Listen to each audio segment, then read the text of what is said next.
Far out. That guy still looks the same. Hey? Too much, brother. Kia ora whānau. I am a 20-time national champion, 3 times indigenous surfing champion, ultimate waterman. I am a current member of the Ragnar Surf Lifesaving Club. I've saved over 30 people's lives. The number that counts the most is the 5 I couldn't save. I'm a papa to 5 incredibly interesting children.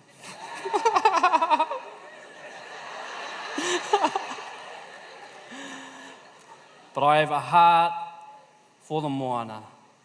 I am Daniel Kereopa and I am your moana Māori champion.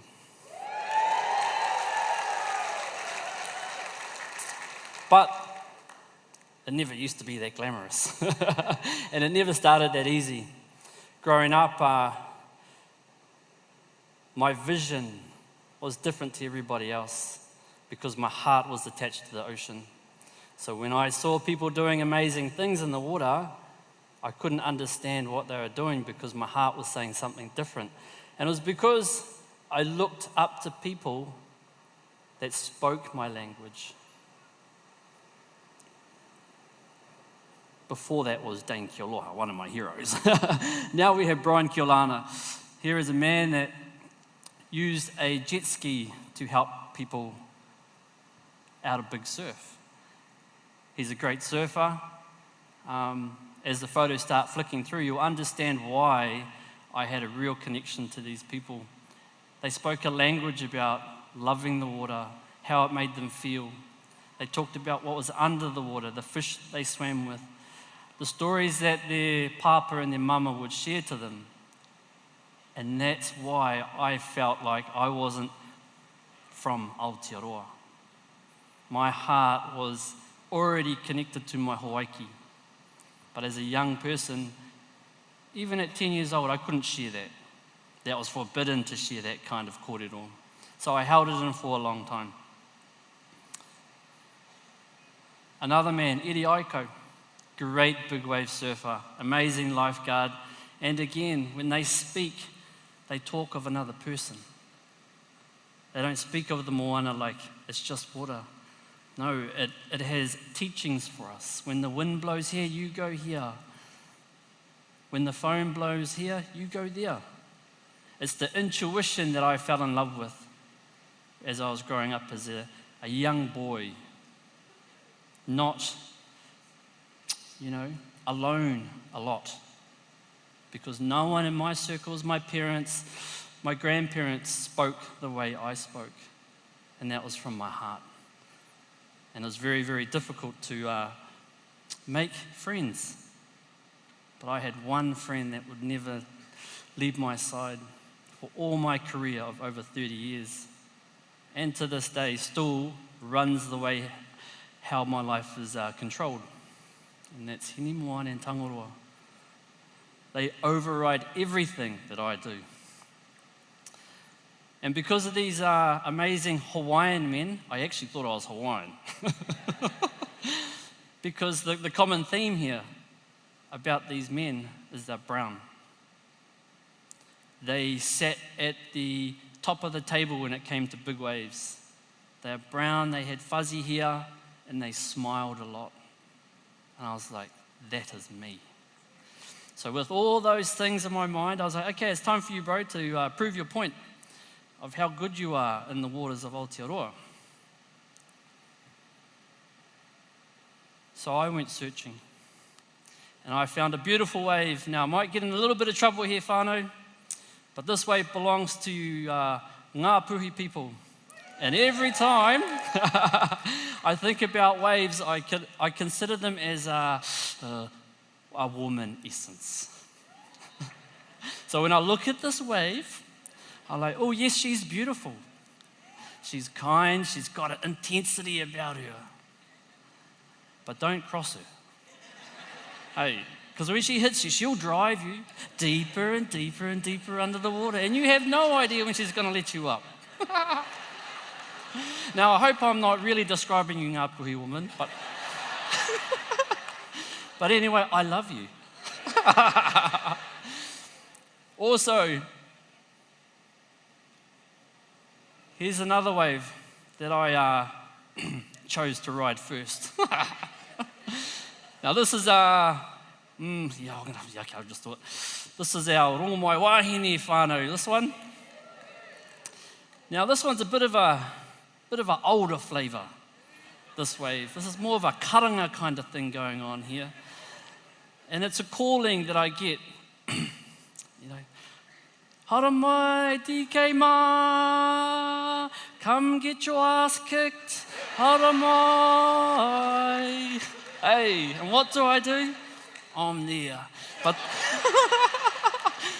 But the most amazing thing about this wave, it actually began in Antarctica. So the calling was so deep.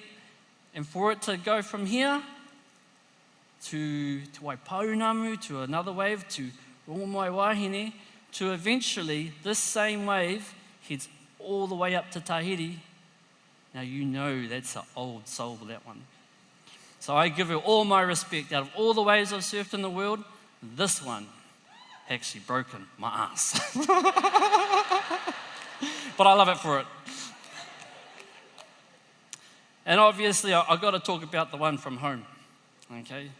And if you're from the Whaingaroa area, the West Coast, hey, you are absolutely the most beautiful wave in the world.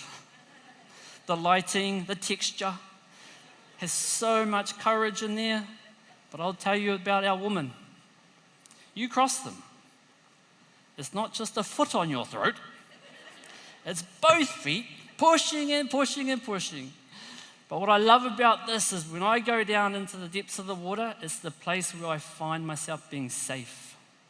I can start to hear, I can start to feel. And the moment when she lets go, she holds you back down again. But this wave is like the kind of place where in the chaos I find calm. And I love her for it. The stories that I've just shared is about how resilient I've been in my life, and how I've said yes to lots of things. How I haven't had guidance, but I chose to follow my heart. All these things would be tested. 7 months ago, I was in a whakapapa race in Whaingaroa. I think Tupu and Peter might have been in it because I was in front. Shot boys. But it was a 6-man canoe. Unfortunately, I went to the left, the canoe behind me didn't. Ran up the back of our waka, hit me in my spine. I wasn't instantly paralysed, but 2 days later I would go to hospital. You can't really see, but there's a spine in there, a good strong backbone. But I was paralysed in hospital, thinking, okay, how am I going to get through this? What tools have I learned over the years to help myself walk again? Because the surgeons, they come in, you know how they are. Anyone with spinal injuries will know. They come in and they smile. And that smile means you're kind of in the shit. Hey. And you're going to stay here for 2 or 3 months, bro. And I'm like, oh, yeah, okay. I never accept that. I don't accept that kind of kōrero. I said, what will it take for me to get out of here? They're like, you need to walk. I was like, okay. For a week straight, I couldn't move my legs. I couldn't even mimmy. Does anyone know how amazing it is to mimmy?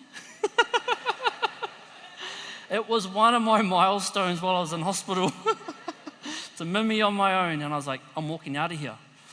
And like a great UFC fighter, I was thinking I could be like Conor McGregor walking out like this. Hey, the man. My version of a fighter more looked like this.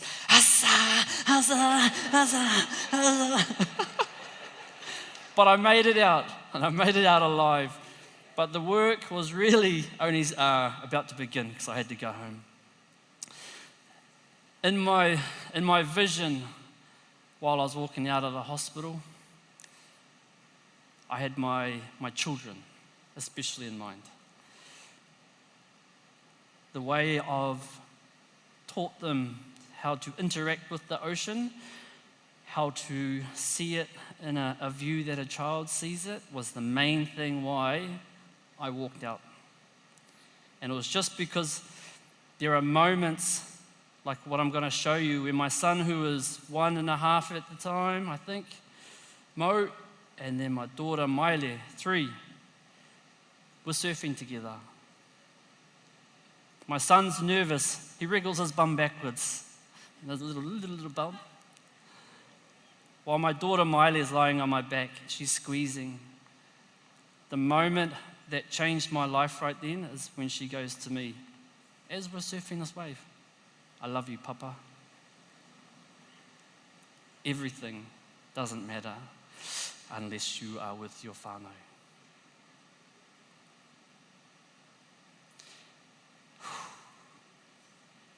So with that wave that I rode with my children after my accident, I have an obligation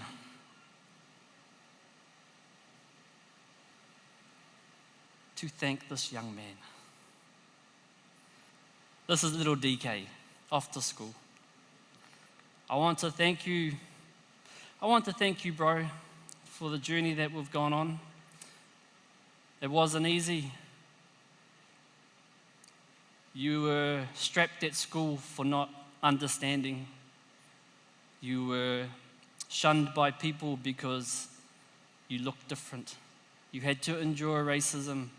You had to watch people gain more, even though you were doing better.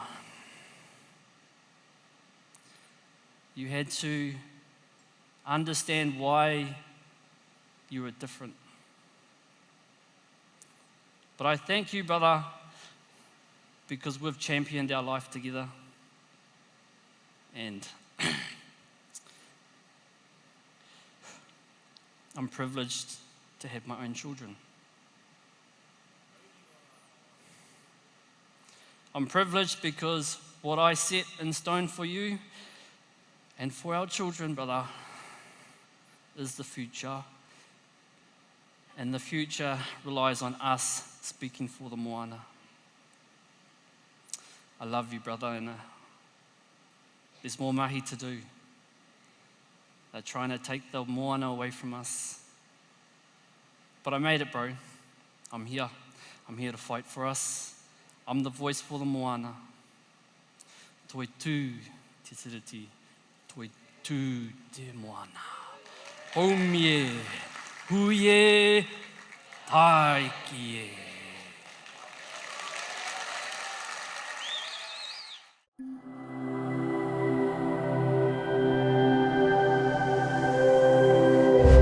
Ko te reo, te take.